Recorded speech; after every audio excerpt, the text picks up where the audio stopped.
ইরানের মুসলমানেরা, তাদের সাথে আমাদের আকীদার অনেক বেশকম আছে, কিন্তু তারা যখন ঐক্যবদ্ধ হলো, ইরানের ওলামারা, আয়াতুল্লাহরা যখন ঐক্যবদ্ধ হলেন, তখন আমেরিকার মতো বিরাট পরাশক্তিকে তারা পদানত করে ইসলামী রাষ্ট্র, তাদের ভাষায় তারা ইসলামী রাষ্ট্র প্রতিষ্ঠা করতে সক্ষম হয়েছে এবং আমেরিকাকে পদানত করেছে। এখানে আয়াতুল্লাহ খমিনীর একটি কথা আমার মনে পড়ে, কি সাহস তার! ইমান আকীদা যাই থাকুক, আকীদার প্রশ্নে আমরা আপোস করব না, কিন্তু এই কথাটা তো বলতেই পারি। যখন আমেরিকা তাকে বলেছিল যে আমার দূতাবাস থেকে যে 56 জনকে গ্রেফতার করা হয়েছে আমেরিকান, এদেরকে ছেড়ে দাও, তা না হলে তোমার খাদ্য রসদ আমেরিকা থেকে যত সাহায্য যায় সব বন্ধ করে দেওয়া হবে। আয়াতুল্লাহ খমিনী জবাব দিয়েছিলেন আমেরিকান প্রেসিডেন্টকে, তুমি কারে খাবারের ভয় দেখাও? যেই জাতির বছরে 1 মাস না খাইয়া থাকা ফরজ, সেই জাতি তোমার খাবারের অপেক্ষা করবে? তোমার মতো কাফেরদের খাবারের কোনো পরোয়া আমরা করি না। মুসলমানেরা যখন ঐক্যবদ্ধ হয়েছিলেন, আল্লাহ তাদেরকে বিজয় দান করেছিলেন সেখানে। ঠিক এমনি করে পাকিস্তানে যখন সর্বশ্রেণীর ওলামায়ে কেরাম মুত্তাহিদায়ে আমল, মজলিস মুত্তাহিদায়ে আমল এ নাম করে যখন একটি সংগঠন কায়েম করলো, সমস্ত ফেরকার মক্তবায়ে খেয়ালের সমস্ত আলেমরা যখন ঐক্যবদ্ধ হলো, পৃথিবীকে অবাক করে দিয়ে ইসলামী শক্তি সেখানে বিজয় লাভ করলো। ঠিক অনুরূপভাবে বাংলাদেশ বিগত সরকার এইখানে অত্যাচার করেছে আলেমদের উপরে, এবং সবচাইতে বেশি দুশ্মনী করেছে তারা আলেমদের সাথে। আলেমরা ছিল তাদের জীবনের দুশ্মন। যে কবি তার কবিতার মধ্যে লিখেছে, ফজরের নামাজ যখন, ফজরের আজান যখন শুনি, মনে হয় যেন বেশ্যা তার খরিদ্দার ডাকতেছে। নাউজুবিল্লাহ। এই যে কবি, যে মুশরিক, নাস্তিক, মুরতাদ কবি যখন এই কবিতা পড়লো, লিখলো, তদানীন্তন প্রধানমন্ত্রী তাকে ডেকে নিয়ে জাতীয় প্রধান কবি হিসাবে তাকে পুরস্কৃত করলো। আর যে লোকটি হাদিস পড়ালো, 50 বছর ধরে হাদিসের ছাত্র বানালো দেশ জুড়ে, সেই শাইখুল হাদিসকে গ্রেফতার করে চোর আর ডাকাতদের মধ্যে রেখে দিল। বিনা কারণে 252টি মাদ্রাসা তারা বন্ধ করে দিল। এগুলি কি বানায় বললাম? এই মঞ্চে বসে আমি বলেছিলাম তাদের আমলে, নিশ্চয়ই আপনাদের মনে থাকার কথা, গারাঙ্গিয়া মাদ্রাসারে ভুয়া মাদ্রাসা বানাইছিল তারা। আমি বলেছিলাম গারাঙ্গিয়া মাদ্রাসা যদি ভুয়া হয়, তাহলে তুমি সরকার, তুমিও ভুয়া সরকার। 252টি মাদ্রাসা বন্ধ করে দিল। এবং 1 জানুয়ারি তাদের বিদায়ের বছর, 1 জানুয়ারি থেকে নিয়ে 30 জুন পর্যন্ত পাবলিক সিকিউরিটি অ্যাক্ট, জননিরাপত্তা আইনে মাদ্রাসার ছাত্র এবং শিক্ষক আর আলেম ওলামাদের 26,000 আলেমদেরকে গ্রেফতার করে কারারুদ্ধ করে তাদের উপরে নির্যাতন করেছিল। আলেম হলো তাদের দুশ্মন, আলেমদের নাম সহ্য করতে পারে না। আর নাস্তিক, মুরতাদ যারা, বুদ্ধিজীবী নামের মুরতাদ যারা, এরা তাদের কলিজার টুকরা মাথার উপর উঠায় রাখে। আর আলেম সহ্য হয় না, মাদ্রাসা সহ্য হয় না। সমস্ত কওমি মাদ্রাসাগুলি হরকতুল জিহাদ বানাবার, বোমা বানাবার আড্ডাখানা বলে তারা বলেছিল, প্রচার করেছিল। বাইতুল মোকাররমের মসজিদের ভিতরে ঢুকে মুসল্লিদেরকে পিটাইয়া মসজিদে মুসল্লিদের রক্ত দিয়ে লাল করে দিয়েছিল মসজিদকে। এগুলি বানানো কথা? এই সব অত্যাচারে অত্যাচারিত হলো দেশের জনতা, বিশেষ করে আলেম ওলামা। আমাদের মাথায় যে টুপি, এই টুপিটা কার? ফুরফুরা পীর সাহেবের টুপি? শর্ষিনার টুপি? জামাত ইসলামের টুপি? কার টুপি? নবী করিম সাল্লাল্লাহু আলাইহি সাল্লামের দেওয়া উপহার মুসলমান পুরুষদের জন্য টুপি।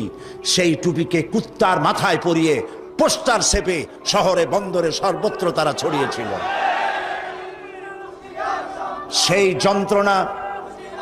যন্ত্রণা সহ্য করতে না পেরে দেশের সমস্ত ওলামায়ে কেরাম ঝুঁকি নিলেন, জীবনের ঝুঁকি নিলেন। চাকরি চলে যায় যাক, ইমান যেতে দেব না। ঐক্যবদ্ধ হয়ে গেল সারা বাংলাদেশের আলেম ওলামা, পীর বুজুর্গ, এবং ঐক্যবদ্ধ হয়ে তারা আন্দোলন শুরু করলো। আল্লাহ তাআলা ওলামাদের ঐক্যের কারণে 4 দলীয় জোটের বিশাল অভূতপূর্ব বিজয় দান করে দিলেন। আজকে এই বিজয়কে ধরে নিয়ে আমাদেরকে ঐক্যবদ্ধ হতে হবে। ঐক্যবদ্ধ হওয়ার কথা এখানে অনেক এসেছে, কিন্তু কিভাবে ঐক্যবদ্ধ হব সেই কথা আমাদের অনেকের কাছে জানা নাই। কিভাবে ঐক্যবদ্ধ হব? আমি হযরত মাওলানা মুফতি সাঈদ আহমদ সাহেব, ওস্তাজুল আসাতিজা, আমি যা বলতে চাইছিলাম, এমনি আমি ফকির মানুষ, আমার ঝুলি খালি, আমি যা বলতে চাইছিলাম তা অনেক তিনি বলে ফেলেছেন। এখন আমি ফকির মানুষ, কি বলবো আল্লাহই জানে। তিনি যে কথাগুলি বলেছেন অত্যন্ত গুরুত্বপূর্ণ কথা বলেছেন। এদেশে ওলামাদের ঐক্য নাই, এ কথা ঠিক নয়। ওলামাদের ঐক্য বহুলাংশে প্রতিষ্ঠিত হয়েই গেছে আলহামদুলিল্লাহ। এখন আগের মতো অত ফতোয়াবাজি নাই, এখন ঐক্যের প্ল্যাটফর্ম গড়ে উঠতেছে আলহামদুলিল্লাহ বলি। মার এসেছে পৃথিবী জুড়ে, মারের চোটে ঐক্যবদ্ধ হওয়াই লাগবে। বুশ মারা শুরু করেছে, এ মার আমাদের পাওনা ছিল। এটা আসতে বলতেছি, আপনাদের কানে কানে বলতেছি। বুশের আশা খারাপ হয় নাই, আশা দরকার ছিল। ওমা আসাবাকুম মিন মুসিবাতিন ফাবিমা কাসাবাত আইদিকুম। মার খাইতেছো দুই হাতের কামাইর কারণে। একজনে বিবাহ করছিল, কিন্তু বউ তার কাছে আসে না। 1 মাস 2 মাস 3 মাস চলে যায়, বেচারা খুব অসহায় হয়ে পড়ল। এত টাকা খরচ করলাম, তারপরে তাবিজের শরণাপন্ন হলো, দোয়ার শরণাপন্ন হলো, কোনো কাজ হয় না। সর্বশেষ এক বুজুর্গ ব্যক্তির কাছ থেকে চিনি পড়া নিয়ে পানের মধ্যে ঢুকাইয়া খাওয়াইছে। রাত দুপুর 2:30 3টা বাজে হঠাৎ করে বউ গলা জড়ায় ধরছে স্বামীর। স্বামী বলছে যে আল্লাহ, এই শেষের হুজুরের চিনি বড়া কামে লাগছে। বউ কয় যে কি এর চিনি বড়া কামে লাগছে, ঘরে চোর ঢুকছে তাই ভয়তে গলা জড়ায় ধরছি। বাড়িওয়ালা বলতেছে, স্বামী বলতেছে, আয় চোর, मैं तुझे खैर मकदम कहता हूं, तू हर रोज मेरे घर पे आया कर। তুই আমার বাড়িতে রেডিও টেলিভিশন ফ্রিজ যা আছে সব নে, প্রত্যেক দিন আসবি, তাহলে আমার প্রিয়াকে আমার গলার সাথে পাবো। কাজী বুশ আর আসার কারণে আর যাই হোক, একটা কাজ তো হয়েছে। পৃথিবীর 130 কোটি ঘুমন্ত সিংহ জাগ্রত হয়েছে আল্লাহু আকবার বলে। আকীদা বিশ্বাসের দিক থেকে তাওহীদ যদি হয় পুরা দ্বীনের মূল উৎস, তাহলে আমলের দিক থেকে নামাজ হচ্ছে পুরা দ্বীনের মূল ভিত্তি। নামাজ হচ্ছে আমলের মূল ভিত্তি। এর বাস্তবায়ন ছাড়া দ্বীন পূর্ণ হয় না। নামাজ মুমিনের কেবলমাত্র একটি উত্তম আমলই নয়, বরং নামাজ হচ্ছে ঈমানের মূল ভিত্তি। যার কাছে নামাজ নাই তার কাছে কিছুই নাই। রাসূল করিম সাল্লাল্লাহু আলাইহি ওয়াসাল্লাম বলেছেন যে নামাজ যে ব্যক্তি পড়ে না, আল্লাহ পাকের সাথে তার কোনো সম্পর্ক বাকি থাকে না। সুতরাং এই নামাজটা হচ্ছে এই যে একমাত্র একাগ্র চিত্তে আদবের সাথে আল্লাহর সামনে রুজু হয়ে যাওয়া। কোরআনে কারীম বলছে, মুনিবিনা ইলাইহি ওয়াত্তাকুহু ওয়াকিমুস সালাতা ওয়া লা তাকুনু মিনাল মুশরিকিন। তোমরা আল্লাহর দিকে রুজু হয়ে যাও এবং তাকে ভয় করে অন্যায় কাজ থেকে বিরত থাকো, আর নামাজ কায়েম করো, মুশরিকদের অন্তর্ভুক্ত হয়ে যেও না। নামাজ কায়েম করা, নামাজের আদেশ কোরআনে কারীমের মধ্যে আল্লাহ পাক বহু জায়গায় করেছেন। ঈমানের পর নামাজই হচ্ছে সবচেয়ে বড় জরুরি। একজন মানুষ ঈমান আনলো, যেমন কালকে একজন ঈমান এনেছে, ঈমান আনার সাথে সাথে তার প্রথম কাজ কি বলুন? বলেন প্রথম কাজ কি? ফজরের নামাজের আগে একজন ইসলাম কবুল করলেন, তার প্রথম দায়িত্ব নামাজকে আদায় করে দেওয়া, ফজরের নামাজ পড়া। জোহরের আগে কেউ ঈমান আনলো, তার প্রথম দায়িত্ব জোহরের নামাজ আদায় করা। আসরের নামাজের আগে ঈমান এনেছে, তার প্রথম দায়িত্ব হলো আসরের নামাজ আদায় করা। তার মানে হলো ঈমান আনার পর একজন ঈমানদারের প্রথম দায়িত্ব হচ্ছে নামাজ। গুরুত্বপূর্ণ বিষয়, খুব ভালো করে শুনতে হবে, ইয়াদ রাখতে হবে প্রত্যেকটি মুসলমানের। এই নামাজ কি জিনিস, কেমনে আদায় করতে হবে, আদায় না করলে কি হবে, গুরুত্বপূর্ণ এই কথাগুলি প্রত্যেকের স্মরণ রাখতে হবে। কিয়ামতের দিন মানুষ যে জাহান্নামে যাবে, জাহান্নামের জন্য, জাহান্নামে যে সব কারণে যাবে তার মধ্যে বড় কারণ কালকে বলেছিলাম, দেখি মনে আছে নাকি? বড় কারণ কয়টা? কয়টা? আলহামদুলিল্লাহ মনে আছে। আল্লাহ রাব্বুল আলামিন বলেন, ইয়াতাসাআলুনা আনিল মুজরিমিন, কিয়ামতের দিন অপরাধীদেরকে জিজ্ঞেস করা হবে, মা সালাকাকুম ফি সাকার, জাহান্নামে কেন আসছো?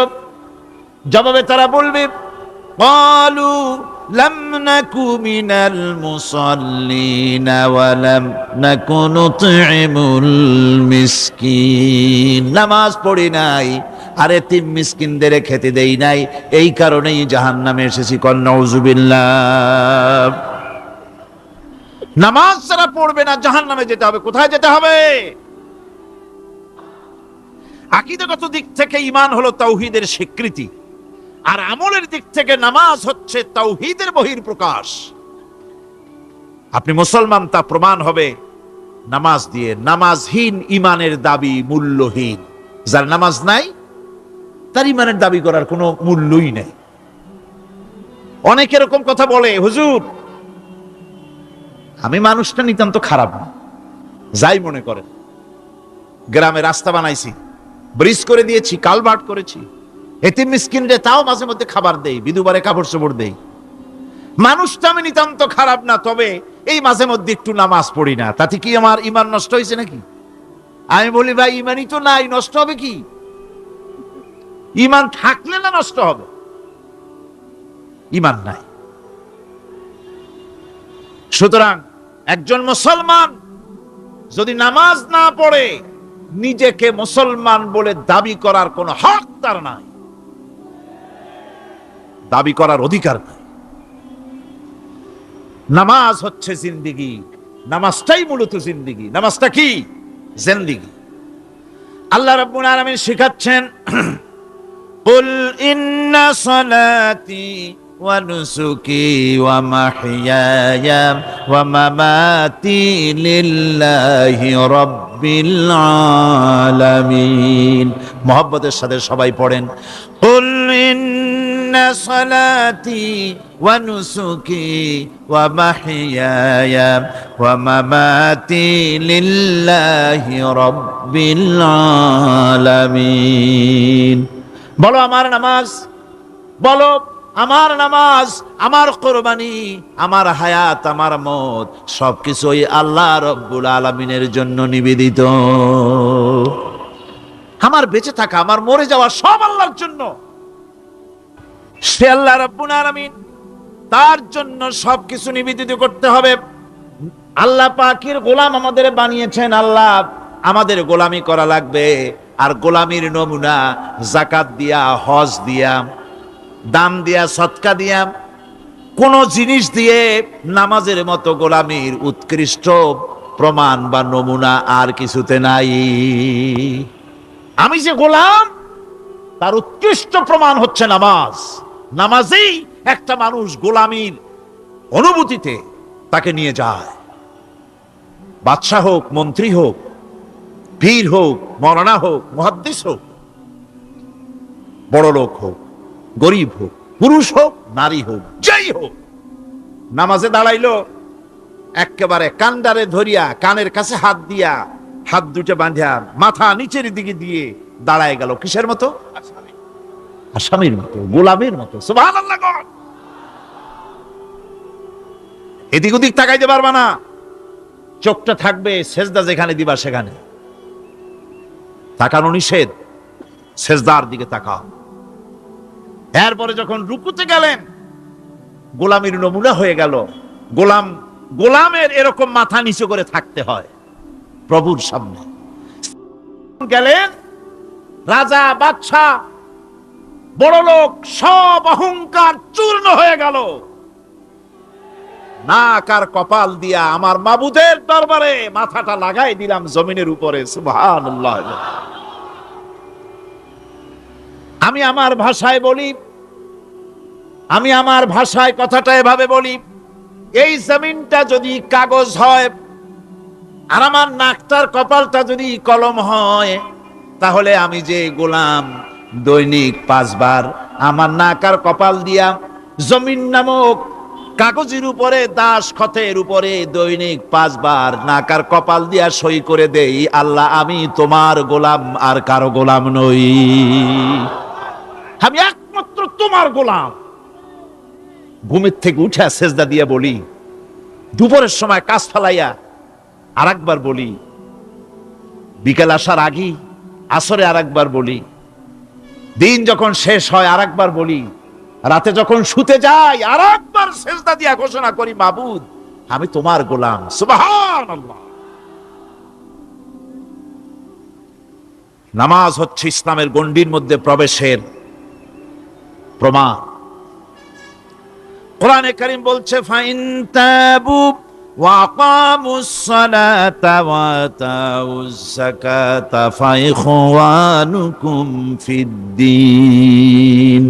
সূরা তওবা এসেছে, তারা যদি তওবা করে আর নামাজ কায়েম করে, যাকাত যদি আদায় করে, তাহলে এখন তোমাদের সে দ্বীনি ভাই, এখন ভাই হয়ে গেল। একটু আগে ছিল কাফের মুশরিক, এখন তোমার দ্বীনি ভাই। দ্বীনের গণ্ডির মধ্যে প্রবেশ করা, কলেমা পড়ার সাথে সাথেই নামাজ। নামাজ হচ্ছে দ্বীনের প্রধান গেট, দ্বীনের প্রধান তোরণ। দ্বীনের মধ্যে প্রবেশ করার জন্য এই গেট দিয়ে প্রবেশ করতে হবে। সুতরাং এই নামাজের এতই গুরুত্ব দেওয়া হয়েছে। ইসলাম যদি ক্ষমতায় আসে, আল্লাহ যেন এনে দেন, জোরে কোন আমিন।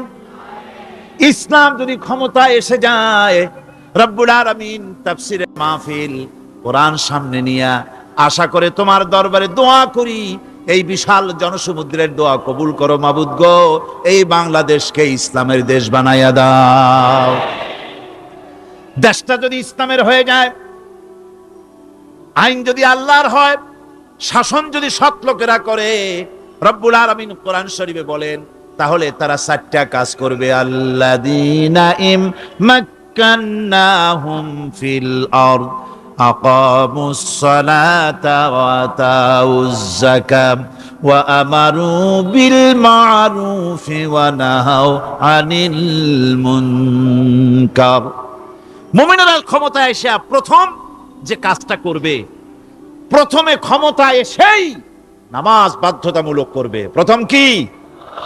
ওয়াজ নসিহতে অনুরোধ করা হবে না, বাবাজিরা আল্লাহর রাস্তায় নামাজটা পড়ে না। রেডিও এবং টেলিভিশনের মাধ্যমে রাষ্ট্রপ্রধান অর্ডার করে দিবেন, যারা আকেল বালিগ সকলের জন্য নামাজ বাধ্যতামূলক, নামাজ পড়তেই হবে। এটা অর্ডার।